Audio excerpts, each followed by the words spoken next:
伊朗因大规模抗议当局的示威而陷入动荡，这一切始于创纪录的货币崩盘与失控的通货膨胀，单单食品价格就猛涨了 70%。 从宗教色彩最浓厚的城市库姆和马什哈德到世俗化程度最高的拉什特和安扎利，人们都涌上了街头，示威者们高呼哈梅内伊可耻，他们在伊朗的伊斯兰教神职雕像上举起了象征巴列维王朝的狮旗，高呼国王万岁，这是最后的战斗，巴列维王朝必将回归，呼唤流亡海外的波斯末代王子里萨巴列维二世。这未必意味着人们渴望恢复君主制，更合理的解释是，许多伊朗人需要一个精神图腾，一个能让后伊斯兰时代构想具象化的姓名与面容。示威的截止今天，总共有超过180万伊朗人。据报道，伊朗国家银行因遭遇挤兑，已禁止人们提取现金，多个城市已经被示威者控制。近几天，伊朗官方甚至一键关闭了伊朗国内所有的网络，虽然政府网站都已经登不上去了，不过马斯克提供的星链在伊朗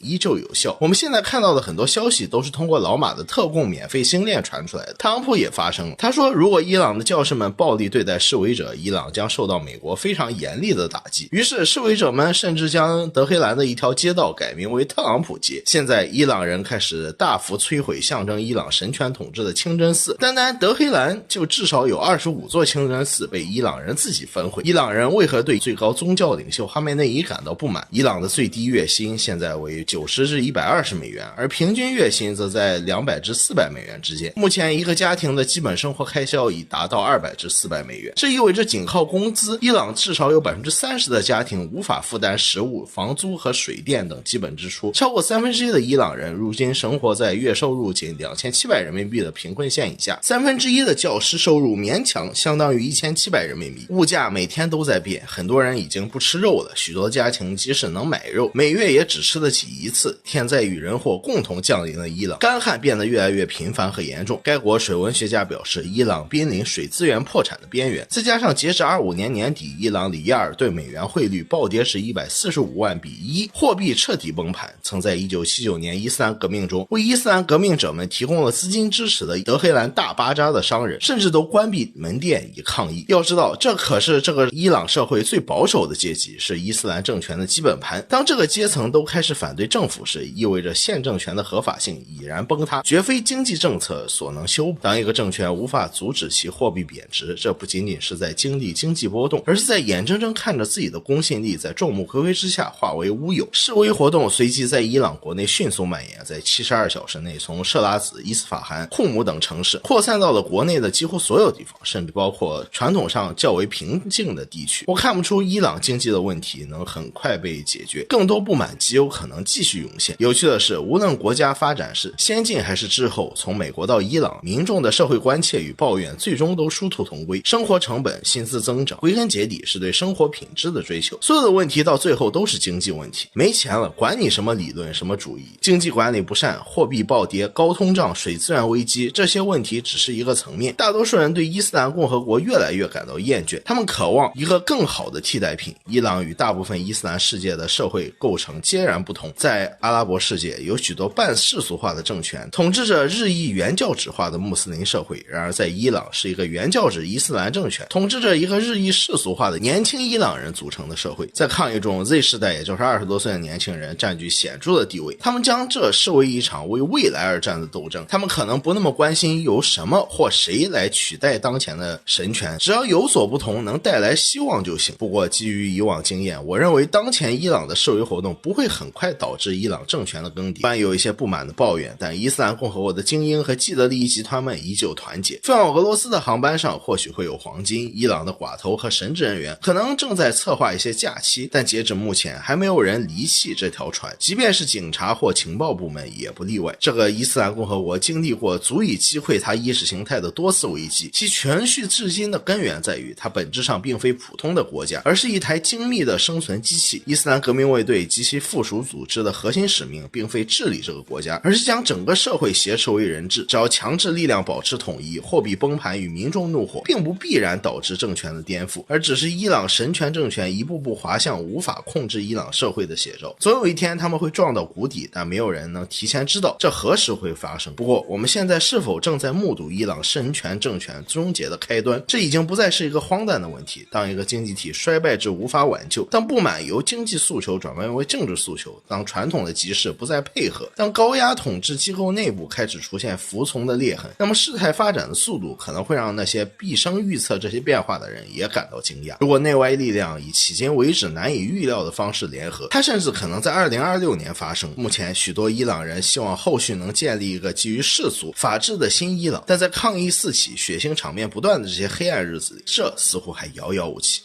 没有提前警告，中方直接作废了和日本的稀土合同。据日本共同社报道，日前对日销售稀土的中国企业突然向日本企业发出了通知，称日后将不再同日方签订新的稀土销售合同，同时中方还在考虑终止现有的合同。日方表示，这是传言中国会断供稀土以来，日方第一次得到了交易被拒的正式消息。对日本来说，虽然有所预料，但是中方突然动作还是有2点不寻常。首先就是此次中方态度最为决绝，此前的稀土管控顶多是配额调整或是价格浮动，但这次中方是直接拒签合同了，还要废止现有的合同，封死了日本进口的可能性，在中日稀土贸易史上，这是前所未有的情况。再有就是中方这次打击的范围是最全面的，军工民用可以说是一网打尽了。这次稀土管控不是一次孤立的动作，而是中方近期对日本出口管制组合拳中的关键一环。在稀土之前，中方还加强了对日本900多种两用物项的出口管制，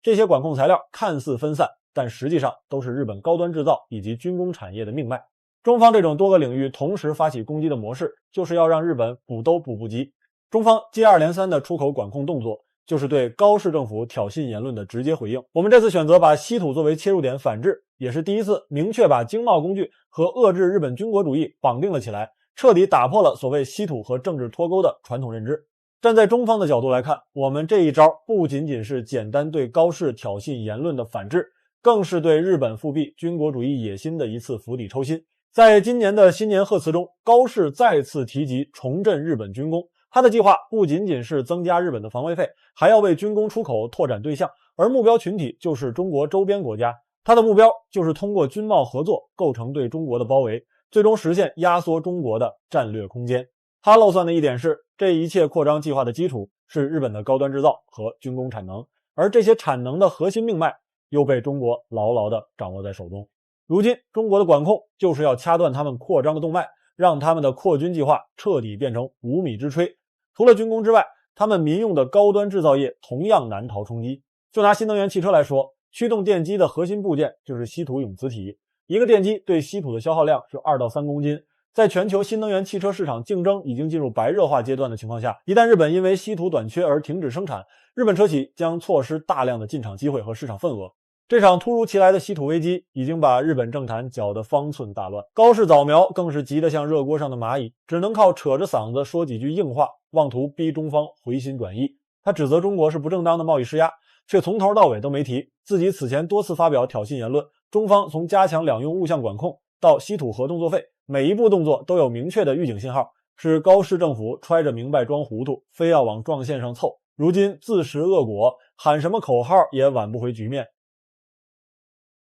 中方反制精准打击日方，可高市早苗却躲起了清静，把自己关在首相宫底，连续2天大门不出二门不迈，背后的如意算盘却打得叮当响。1月6日和7日，商部接连2份公告送进东京，一份是禁止所有军民两用物项对日本军事用户、军事用途出口，另一份则是对原产于日本的2氯2氢硅发起反倾销调查。然而中方的反制还没完，部分中企已经开始行动，通知日企停止新签稀土合同，这无疑给原本就承载压力的日企又上了一道紧箍咒。面对中方的反制连环招，日本首相高市早苗又口无遮拦起来，竟然在日本电视节目中口出狂言，指责中方只针对日本，他对此无法容许。这一报道是在11日播出的，然而高市却是在8日说出的这句话。讽刺的是，除了这轻飘飘的略显强硬的4字抗议之外，高市早苗再无其他反应，既没拿出实际的解决方案，也没任何扭转局面的实际行动。更让人无语的是，他说出这番话之后，也就是刚刚过去的10日和11日，他竟然在首相宫底躲起了清闲，连大门都没出。倒是日本政府忙得很，日方传出消息称，高市早苗要解散众议院重新进行大选，这一系列举动实在太反常。难道高市早苗就这样退位吗？实则不然，已经有迹象表明，这都是他以退为进的政治把戏，为的就是想逆天改命，让日本和各国都看清，日本需要的是高市早苗这样的领导人。一方面，日方的选举日期预计就在2月份，这个时间点很有意思。中日关系恶化之后，中方反制让日本经济阵痛，日企正承受前所未有的压力，因此他现在要争分夺秒，争取在第一季度 GDP 数据出来之前尽快进行大选。而且他对中方喊出无法容许的强硬论调后，他的支持率已经飙升到 78%， 再加上在野党等势力要对执政党提起不信任案，高市早苗深知现在就是解散众议院提前大选的最佳时机，因为这时候冒险一搏，自己还能继续稳坐首相的位置。另一方面，高市早苗对自己重新当选非常有信心，他想借此机会继续执掌日本，从而让特朗普对他另眼相看，以尽快推动访美行程。毕竟一个长期稳定的政府才符合美国亚太战略计划，特朗普不会轻易放弃日本这枚棋子。只是剧本会不会按照高市早苗预设的方向发展，我们不得而知，因为经济的阵痛已经让日企叫苦不迭，而且在野党对高市早苗的批评甚嚣尘上，这些都是影响大选的关键因素。一旦发生意外，高市早苗将满盘皆输。还有非常关键的一点是，中方反制不会因为日本大选而停止。中方现在要的已经不仅仅是高市早苗道歉并撤回错误涉台言论那么简单，中方要的是日方完全去军事化，恪守战后国际秩序，停止干涉中国内政。高市早苗这招以退为进的招数究竟能否得逞，目前还不好说，但可以肯定，若日本右翼政客继续这样执政，日本解散多少次众议院都没用。各大日媒都炸锅了，没想到中方出手这么狠，再这样下去，日本就完了。2026年刚开年，中国就对日本出了狠招。1月6日，中国商务部直接发布公告，宣布加强对日本两用物项的出口管制。简单说就是，所有能同时用在民用和军事上的东西，一律不准卖给日本军方，也不准用在能帮日本提升军事实力的地方。要是有哪个国家或个人敢偷偷把这些东西转给日本，还会被追究法律责任。详细说来，两用物项包括的范围还挺广的，有稀土、半导体材料、碳纤维这些东西。其中稀土里的铝铁硼是军用雷达导弹制导系统的核心原料，日本 90% 的这种材料都从中国买。半导体需要的超高纯度氟化氢，日本光刻机厂商 70% 都靠中国供应。还有碳纤维，能用来造军用无人机和舰艇。而且这些东西不只是军工要用，民用方面的新能源汽车还有机器人什么的也得靠他们，所以说是两用物资。正因为影响严重，所以中方这一招真的是直接戳中了日本的软肋。消息一出来，日本媒体先炸了锅，富士电视台都急着说，这明显是中方对此前的反制，还担心稀土会被彻底禁运。产经新闻更直白，说这会让日本企业的业务遭广泛影响。他们说没料到会突然说要禁稀土，要是这事儿闹大，中日关系就僵透了，日本产业搞不好要停滞。日本的产业和经济已经开始受影响。半导体行业首当其冲，东京证券交易所的半导体板块指数直接跌了 2.3%， 企业想找替代材料，成本得涨 30%， 有些芯片生产都减产了。新能源汽车更惨，一些大厂因为缺稀土，已经砍了 20% 的电动车产能。机器人企业也没多好核心部件，靠中国原料，现在要没有了，生产线都要慢下来。那么在遭遇中国的制裁后，日本就不能找别的国家买吗？还真没那么容易。日本倒是想过找澳大利亚、巴西买稀土，甚至想在自己的南鸟岛采海底稀土，可海底开采技术太难了，5500米深的海里连泥浆脱水都没搞定，要商业化开采至少得等到2028年，就算从其他国家买，成本比中国高一大块不说，产能也跟不上，想完全摆脱对中国的依赖，至少得8到12年。更关键的是，中国在稀土冶炼分离技术上比日本领先15年，日本自己炼稀土能耗比中国更高，纯度还不够，根本没法比。那日本能不能通过第三方周转拿到原料呢？也不可能，因为中方早就想到了绕路的问题，明确禁止第三方偷偷转卖。日本想通过新加坡、越南这些国家中转买中国的东西，这条路也被堵死了。正因为没办法了，现在日本国内已经乱了，老百姓要么抗议，要么在社交媒体上批评，议员们也急了，说经济这么受打击，日本要不行了。日本经济界的大佬们也想找中方沟通，但渠道都被拖住，根本没下文。现在日本的产业和经济已经开始受影响，半导体行业首当其冲，东京证券交易所的半导体板块指数直接下跌，